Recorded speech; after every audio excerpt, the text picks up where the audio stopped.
Good morning. Good morning. Good morning, church. Welcome to Potter's House of Toronto. Okay, my name is Mark, Brother Mark. My real name is Marco, so Mark is okay. So, how are you? How have you been, everybody?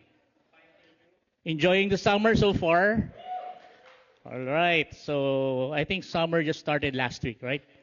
So, a couple of months now, it's going to be fall and then winter. So we have to enjoy every minute of the summer because, we're living in Canada, we're living in Toronto. So cold weather is fast approaching again. So let's enjoy. If somebody approach you or invite you for a barbecue, go ahead.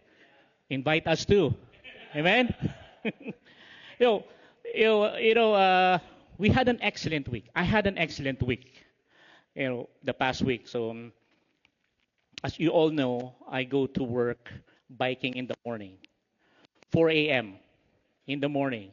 So every day I do like 30 kilometers biking. So I'm well prepared. My muscles are strong. I have a lot of leg power, biceps, mental, everything strong because I'm well prepared. I'm very, very prepared. I'm boasting it. But everything changed yesterday because my kids wanted to go to Wonderland.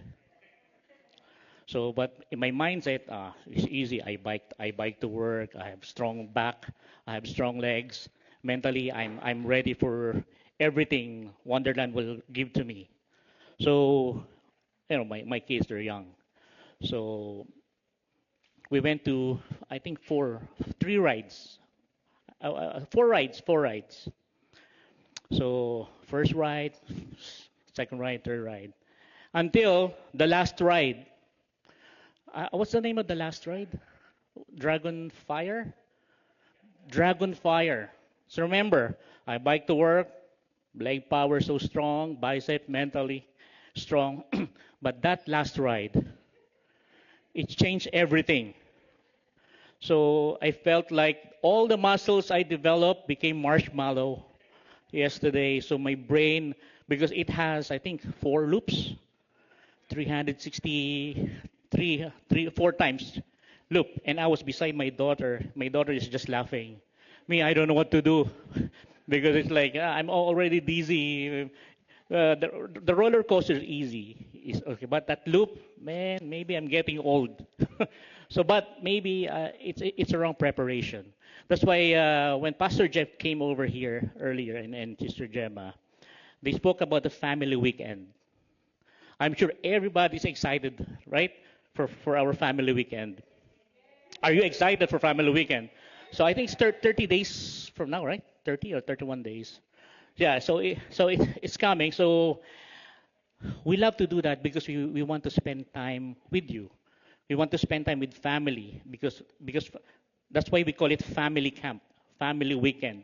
So we are all together because we are all family. And Pastor Jay Jackson's coming, and also we have friends from the United States. They will join us physically, not just through Zoom, right? So they will be there physically. That's why I encourage you this family weekend, the coming family weekend, it also requires preparation. It requires, there's a little bit of running, a little bit of jogging, and some physical activities. That's why my encouragement to all of you is to come prepared. Amen? So, this is what you're going to do. Exercise like that. Prepare. You have to be ready for the event because there will be a lot of walking, running, physical event. But these people, yes, are they exercising or are they eating? That could be a wrong preparation because we will have good food in the family weekend. But aside from that, you have to use your body also because we have physical activities. So we don't want you to call an ambulance or no. I want you to go there prepared. Amen. All of us, not just me. So all of us, when we're going to places, we need to be prepared. Even coming to the church, you don't come to the church unprepared. Amen. When you come to the church, you're thinking, what will be the dress I'm going to wear? Should I wear a long sleeve, pants, shorts, shoes? Should I brush my teeth going to the church? Of course, you come to the church prepared. Amen? Because preparing for something is what we should do. You don't go to a war, just like what people say. You don't go to a gunfight with a knife. I'm not saying you're going to the war, right? It's just a figure of speech. So whatever you do, you have to come prepared. Amen. That's why the family camp, don't just come there with your bodies. Come there mentally and happy. Don't bring any problems in the family camp, because in the family camp there will be joy, there will be laughter, and there will be word of God. Amen. And I am so excited. And for your information, we were the champions last year. Right? We were the champions. Our team were the champions, and we won $500,000. I think. No, no, I'm just kidding. No, I'm just kidding. Just to make you, um, excited to this family weekend. So, but as I was thinking of that family camp, I was already reminded that Jesus speaks about an even more important preparation. Amen. Not just preparing our bodies, but preparing our hearts and minds as well. The question is not simply, are we ready for the family weekend? The greater question is, have we entered through the door that leads to eternal life? Amen. Let us pray. Heavenly Father, Lord, we thank you for this morning, oh God, as we come and worship you, O Lord God. Prepare us, O Lord God, to listen to your message as you override my preparation, O Lord God. Let your glory be seen in this place, O Lord God, for you are the only one that we worship, O Lord Jesus. Thank you, Lord, in Jesus' mighty name. Amen.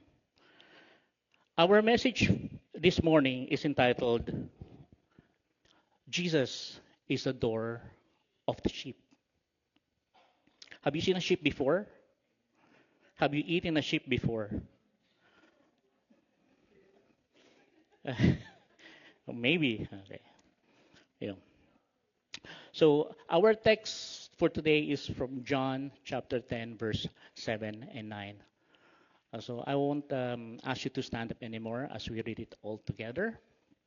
Okay, can you read it? Sorry for. Okay. 1, 2, 3, go. Therefore, Jesus said again, very truly I tell you, I am the gate for the sheep. I am the gate. Whoever enters through me will be saved. They will come in, go out as pasture. Amen. This is one of Jesus' famous I am statements. Let me begin with a simple question.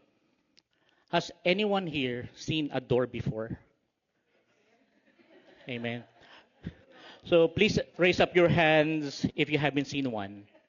And our little usher at the back will show you, Bejoy and Clarity will show you what a door looks like. Obviously, Jesus wasn't talking about the door. He wasn't talking about the physical door. He wasn't talking about a wooden door, a glass door, or even a church door. None of that. Why do you think Jesus compared himself to a door? Why not a mountain? A mountain is big. It looks powerful. It looks great. Why not the sun?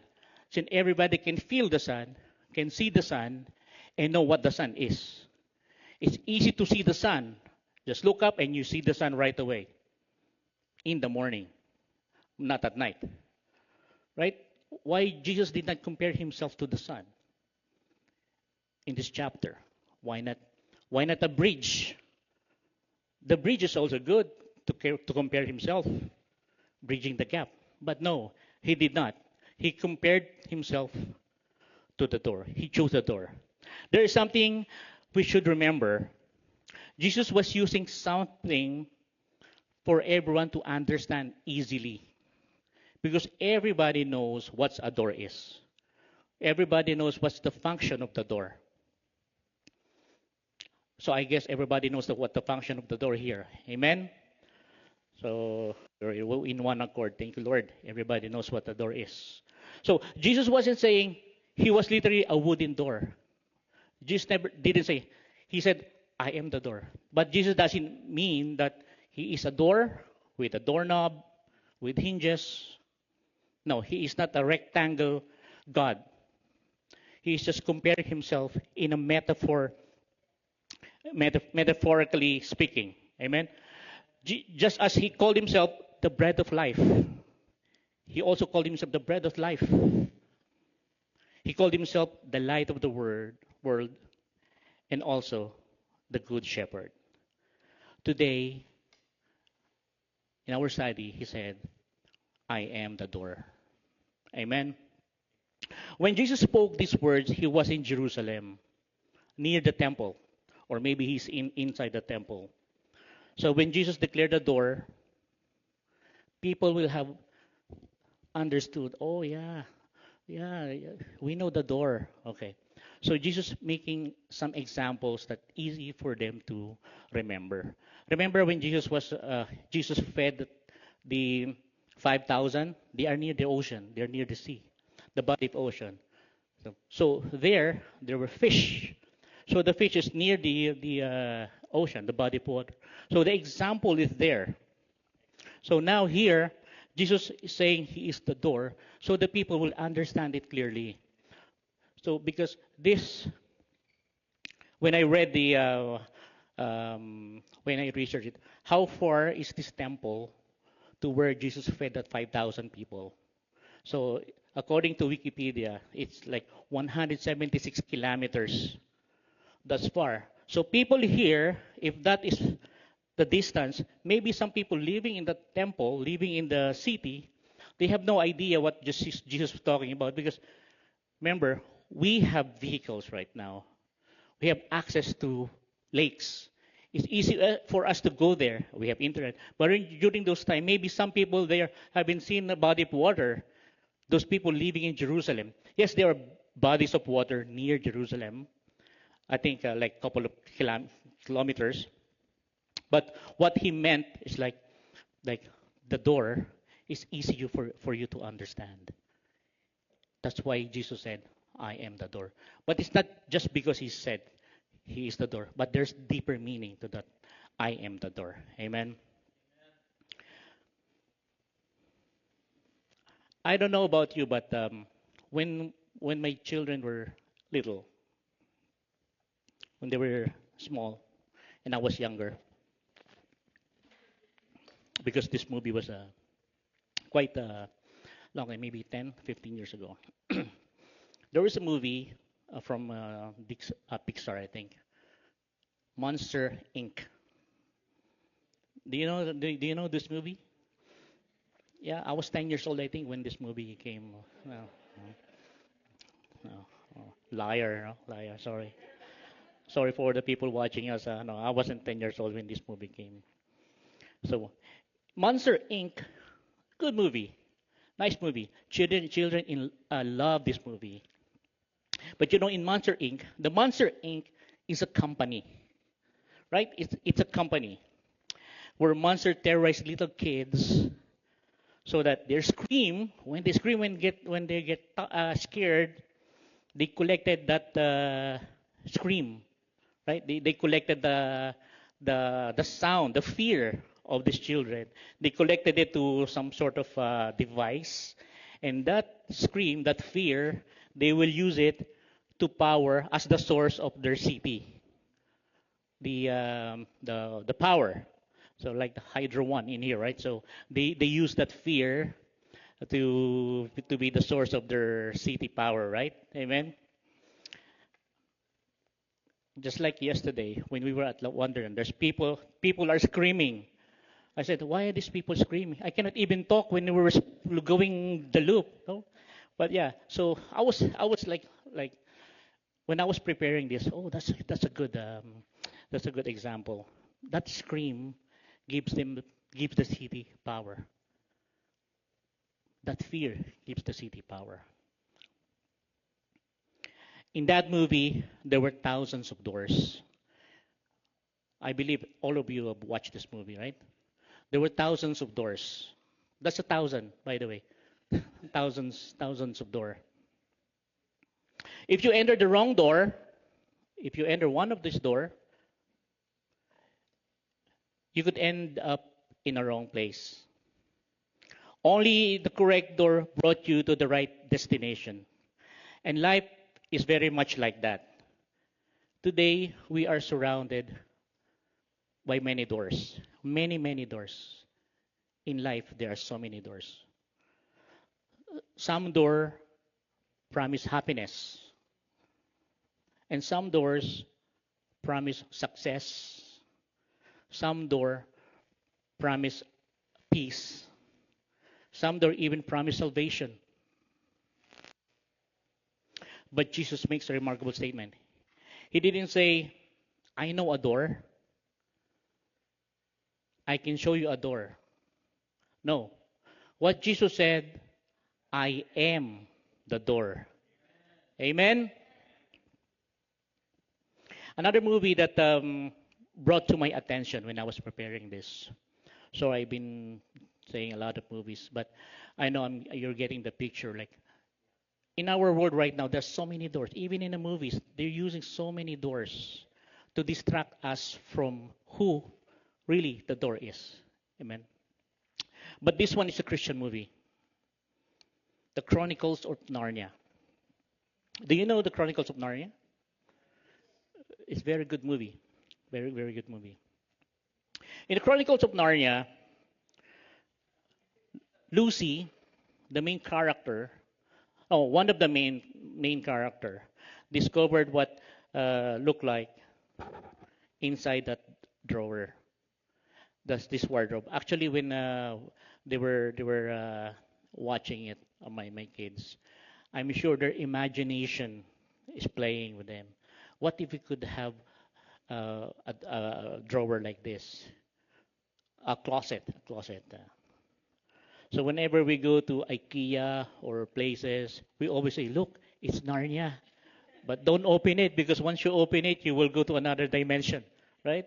But of course, I think they were so little if they remember. We always have bedtime stories, so I tell them a story about the closet. Said, I wish we have a closet like that. That when you open it, it's already the Philippines. We just step and we're already in the Philippines, and we can come back easily. So their imagination is like, wow, if we could only have a closet like that, right? So Narnia has a door that will lead you to another dimension. But it helps us understand what Jesus is teaching. Jesus isn't simply inviting us into a better life. Because in Narnia, when you open the door, you go inside. Yes, there were troubles, there were wars, but after the war, they have a good life. Now, Jesus Christ is not just offering a good life, He's offering eternal life with Him, with God, with our Father in heaven. Jesus Christ invites us to come to His kingdom through Him because He is the only way to heaven. In chapter 10, John chapter 10 talks about sheep, as we read the passage earlier. Isaiah chapter 53, verse 6 says, all of us, like sheep, has gone astray. Each of us has turned to his own way, but the Lord has caused the wrongdoing of us all to fall in Him. John chapter 10 is not talking about animals. Isaiah back it up with all of us are like sheep. So John chapter 10 is not about the animal sheep. It's talk about us. It talks about the people. Isaiah didn't say some of us, a few of us. Isaiah said all of us. And all means all. Right? I think are you affected with the loop? Yeah. All means all. That means you and me are like sheep. Every one of us wandered away from God, just like sheep. Sheep cannot survive safely without a shepherd. Neither can we. Amen? So why were sheep so valuable? Why Jesus talking about sheep? Why Jesus comparing us to the sheep? Why are they so valuable? There are 5 points that I can share. I want to share to you to understand Jesus' words. So first, during that time, and maybe even this time, sheep were a family's wealth in Israel or even countries who still do shepherdings. Sheep's sheeps are a family's wealth. Their flock was like a bank account. That's why Jesus, that's why the shepherd protects them so much. The family protects them so much. Just like us, we are all like sheep. That's why Jesus protects us. Amen. And secondly, sheep provided food. Sheep can give milk, meat, and cheese. That's why I asked you earlier, have any one of you ever tried the sheep before? Lamb chops? Anyone? They're the same, right? Lamb chops? Yeah, yeah. So a sheep can provide meat, food, meat, cheese, just like Jesus Christ. Jesus is our provider. Amen. Sometimes you think that you don't have anything anymore, but Jesus will provide. You know, I have a testimony that to tell you. A couple of weeks ago, my wife had an injury, a back injury.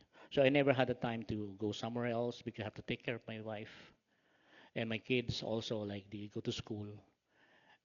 And we have a sister who was touched by the Lord. We were so glad. Not only glad, but I don't know how to say it.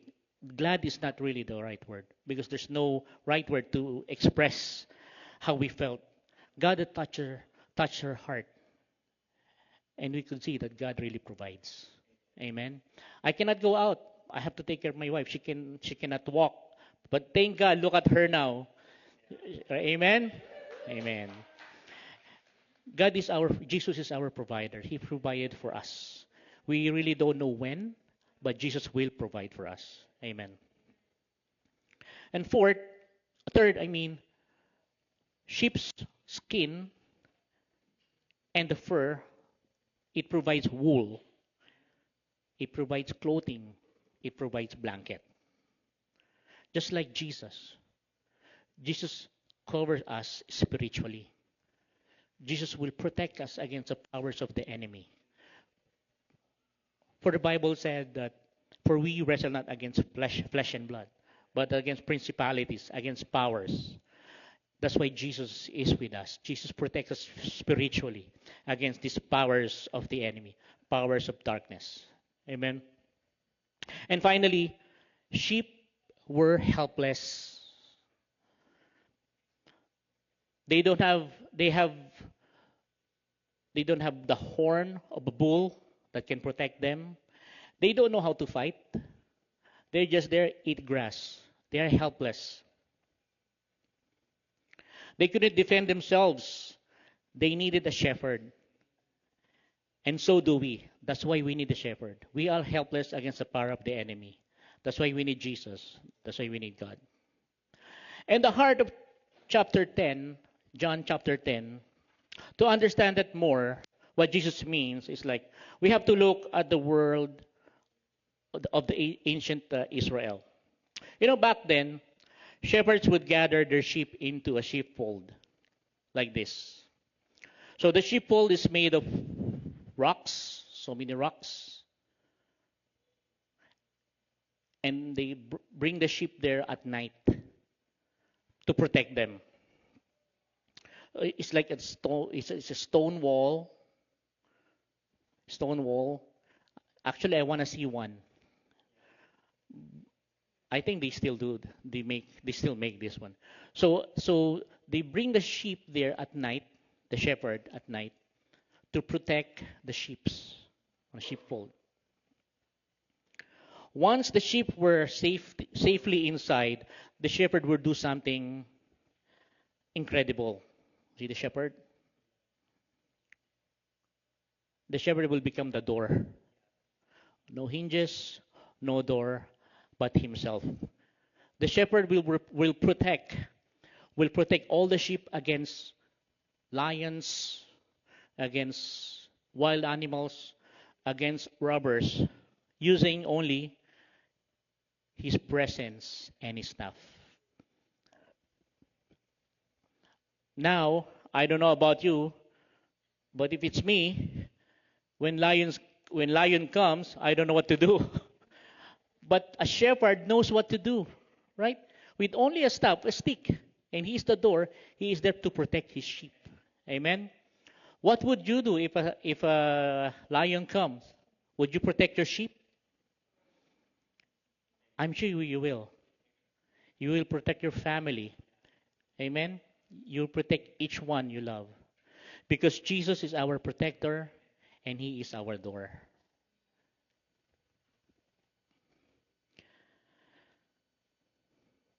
When Jesus says, I am the door, he is telling us that he is the exclusive access point of God. In a world that tells us there are many different ways to heaven or many different truths, Jesus speaks with loving authority. He says that if you want a relationship with me, the Creator, if you want your sins forgiven, and if you want eternal life, the only entry point is through Him, through the Shepherd. Amen. Salvation is not a system. When people said, oh, you will be saved because of this, because of that. No, salvation is not a system. Salvation is not about following a religious system. Salvation is not about rules, list of laws, traditions, or good works. Not even a perfect attendance to the church. That will not give you salvation. Not even if you give 90% of your salary as your tithes. Nope. You cannot get salvation by paying big sum of money. Amen. You can give it to us if you want, but no. Money, you cannot buy salvation with money. You cannot get salvation if you're always present in the church. Salvation is only from Jesus Christ. When Jesus said in verse 9, I am the door. If anyone enters by me, he will be saved. He did not say, enter through this religion. It is the best. They have so many members. He didn't say, enter through this set of rules, because the rules will discipline you, will make you perfect. No, he didn't say that. And also, he didn't say, enter through this church because they are big, they are famous, and they have celebrities. You know, sadly, some people come to the church because there are celebrities in the church.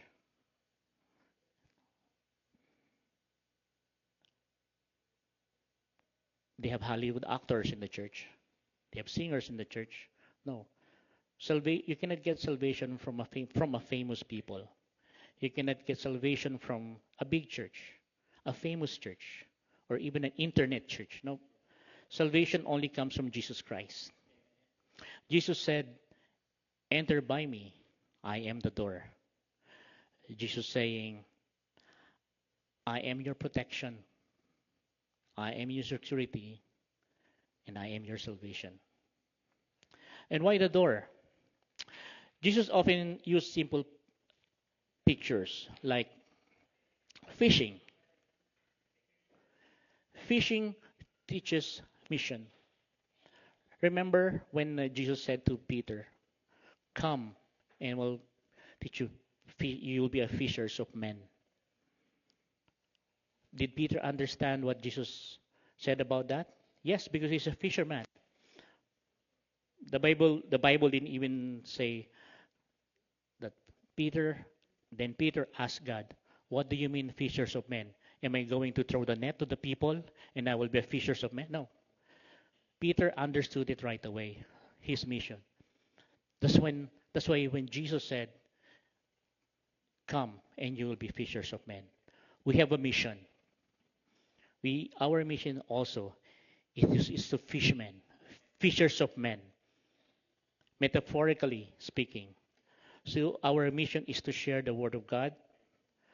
Now we have a lot of access. We can share the word of God by talking personally. Now we have technology. Sadly, that the Christian faith is being attacked by multiple enemies, not only through social media but also the government. So we have to pray harder, ladies and gentlemen, friends. We have to pray harder that Christian movement needs to win this battle. We are already victorious, amen. But we still have a mission. We just don't sit around and let the enemy take over what we believe, because God said, it's not here. God said that we have to be fishers of men. Our duty is to bring all people and share the gospel of God. Just like our, sorry, it's not here anymore. Yeah, our mission. Yeah, we have a mission, friends. Whether you're 60 years old, 50 years old, 70 years old, even young kids, I encourage you, I challenge you to share the gospel to your friends. I encourage you to share the gospel. Even talk with your parents, family. Talk about God. Talk about Jesus Christ. Have time for Jesus Christ in your house. Amen. Also, Jesus said, farming teaches growth. God's word grows in our hearts. It is important for us to study. Aside from our own study, we have group study. That's why being in a disciple group, the group, is so important. We have to meet out this, aside from the church where we celebrate the goodness of God, make time that you have your own group to talk about Jesus Christ, to have fellowship, and talk about how wonderful God is in our lives. Share the testimony, share the blessings, what God had made, and God's blessing to your lives. Amen. And then Jesus said, but the door teaches salvation. He said, fishing teaches mission, farming teaches growth, but the door teaches salvation. Jesus is not merely showing us the way because he himself is the entrance. Think about it this way. A system tells you, work harder. Jesus says, come to me. A system asks, have you done enough? Jesus says, it is finished. A system depends on your performance. Jesus offers salvation based on his finished work on the cross. It is finished. All you have to do is believe in him to have eternal life. Because Jesus is the answer. Jesus' work on the cross showed us how much he loved all of us. Imagine if the only way for us to have salvation is to be pinned on the cross. That's painful, brothers and sisters. I don't know if you can drag, I don't know how many pounds is that from here to the television. But Jesus did it for us because he loved us so much. That's why it is finished. We cannot outdone what Jesus did for us in the cross. like 2026 years ago. We cannot outdid that because Jesus already did that for us, and He is there. He loves us so much that God gave Jesus Christ for us to be a sacrifice, a living sacrifice. He died on the cross and He rose up again. Amen. Friends, there are so many religions now, so many religions in the world, and many of them are respected leaders. They taught wisdom, they taught morality, and they even pointed people to God. But Jesus made a claim, unlike anyone else. Some founders of religions, they said, I am the enlightened one.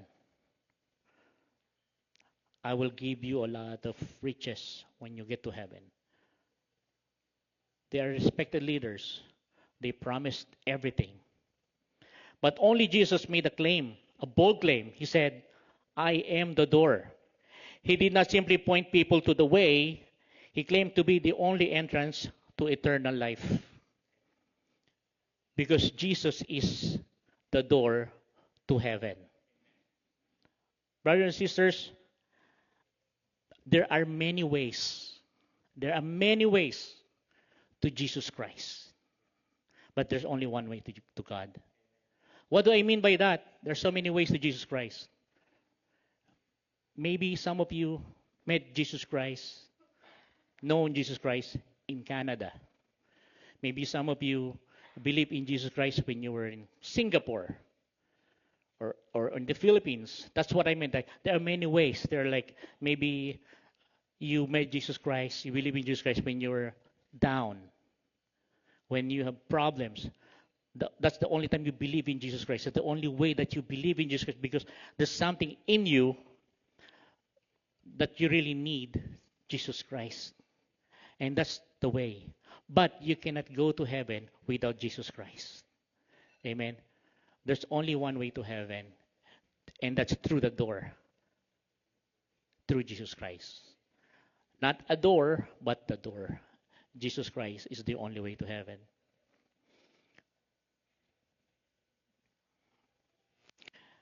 Another movie that I want to share with you is this one.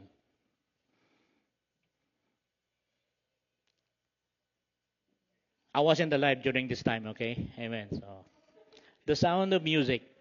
I think Pastor Jeff already alive when this one was released, right? So, The Sound of Music. Do you know The Sound of Music? Okay. Many of us have heard the famous saying of Maria von Trapp. The Julie Andrews. Julie Andrews is a Maria von Trapp. Maria von Trapp said this. Not that one. Oh, it's not here. My daughter forgot to put it on my. Yeah. Okay. Maria von Trapp said this. When God closes a door, He opens a window. Very familiar? Very familiar? Because it is from the movie. It's not from the Bible. Amen? When God closes a door, He opens a window. Yes, it's true. It is not from the Bible. But sometimes we use this phrase, right? When God closes a door, He opens a window. It is a beautiful reminder that God continues to work even when life doesn't go as we planned. I know we all of us have planned. We want our lives to be better, but God has a different plan. Amen. But Jesus invites us to see something even greater than this phrase. Our greatest need is not another opportunity, not another door, not another open door, not another window. Our greatest need is Jesus. Amen. Salvation is not about finding the right religion. Jesus didn't come to establish another religious system. He came to offer Himself. Jesus said, if anyone enters through me, he will be saved. Friends, every other door, every other door in life will eventually close. The doors of success, health, wealth, youth, and even life itself. You know, there is no other way to heaven. There's only one door to enter, and that door is Jesus Christ. That's why we don't have a lot of messages, texts today, because I know the door is enough. Jesus is enough. Amen. So today, don't simply admire the door as we close. Don't just talk about the door. Don't stand outside the door. Enter through the door, trust in Jesus Christ, for He alone gives salvation. Security, freedom, and eternal life. Amen. Jesus Christ is our door. There's no other way to heaven. There's no other way to God. There is no system. There is no religion. Nothing. Only Jesus Christ is the way to heaven. For God so loved the world that he gave his only begotten Son, Jesus, that whosoever believe in him shall not perish, but have everlasting life. Jesus is our salvation. And to read to you again before we close, therefore, Jesus said again, very truly I tell you, I am the gate for the sheep. I am the gate. Whoever enters through me will be saved. They will come in and go out and find pastures. To God be the glory, church. Let us pray. Almighty Father, Lord, we thank you, O God, for giving us opportunity to live and to glorify you, O God. Thank you for this opportunity that we are enjoying the benefit, O Lord God, of your goodness. Lord, help us, O Lord God, and guide us as we go outside of this church, O Lord God, to share your gospel. For you are the door to salvation. You are our salvation. Jesus, you are our Lord. Jesus, you are Savior. We love you so much, O God. In Jesus' mighty name. Amen.